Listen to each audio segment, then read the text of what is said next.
Parang kilig na kilig siya.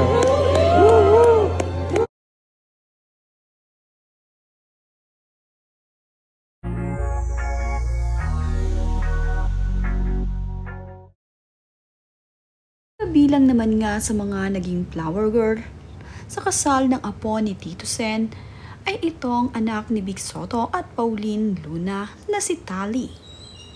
Napakaganda naman ngang flower girl ng anak ni Vic at Pauline. Kitang-kita nga sa mukha ni Tali na napakasaya nito habang siya ay naglalakad patungo sa altar. Sanay na rin sa kamera ang anak ni Vic at Pauline na si Tali. Nagmana nga ito sa kanyang mommy at daddy.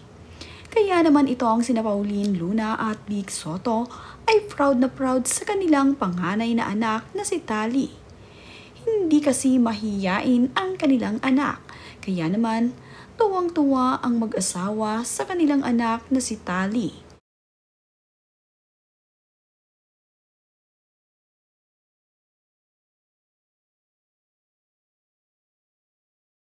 Si Vito Sotto nga ay ikinasal dito sa kanyang long-time girlfriend na si Michelle. Si Vito Sotto nga ay apo ni Tito Sen at Helen Gamboa. Napakaganda naman ni Pauline Luna sa araw ng kasal ni Vito at Michelle. Kitang-kita nga na talaga namang bumalik na sa dating pangangatawan itong si Pauline. At magkasama nga itong si Danica Sotto at ang kanyang pinsan na si Mara Sotto sa kasal ng kanilang halos apo na nga. Kasi nga ito ay anak ng kanilang pinsan na si Romina.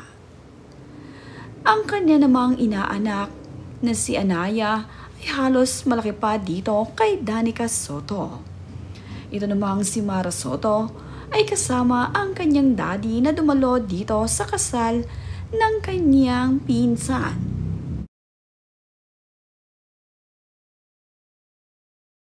Nandito nga rin ang mag-asawang Sharon Cuneta at itong si Kiko Pangilinan. Kasama nga rin dumalo ni na Sharon Cuneta ay ang kanilang mga anak. Nakakatuwa nga na sa mga ganitong pagkakataon ay nakakadalo sa okasyon itong si Sharon Cuneta. Si Sharon Cuneta nga ay pamangkin ni Helen Gamboa. Kaya naman sa tuwing mayroon ding espesyal na okasyon ay kasama ng Sotto family itong pamilya ni Sharon.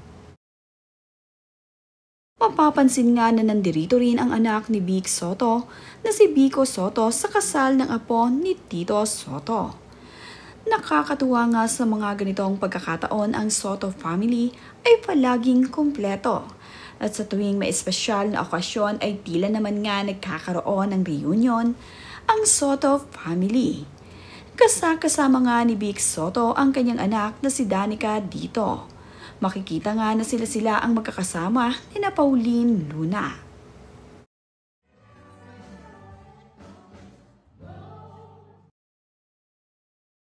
Napaka-cute naman nga ng kuha ng mag-iinang ito. Napakaganda ng kanilang mga ngiti. Lalong talo na nga itong si Mochi.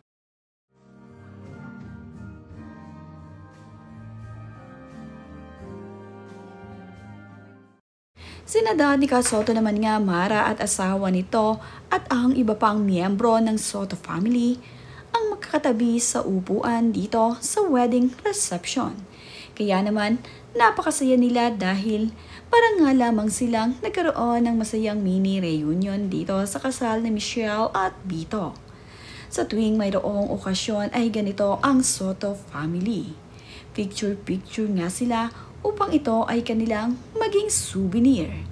Naggagandahan naman nga ang mga Sotto girls na talaga namang mga nakaayos sila. Ito nga si Danica ay sumabay na dito kina Wahoo at Nina Sotto papunta sa simbahan.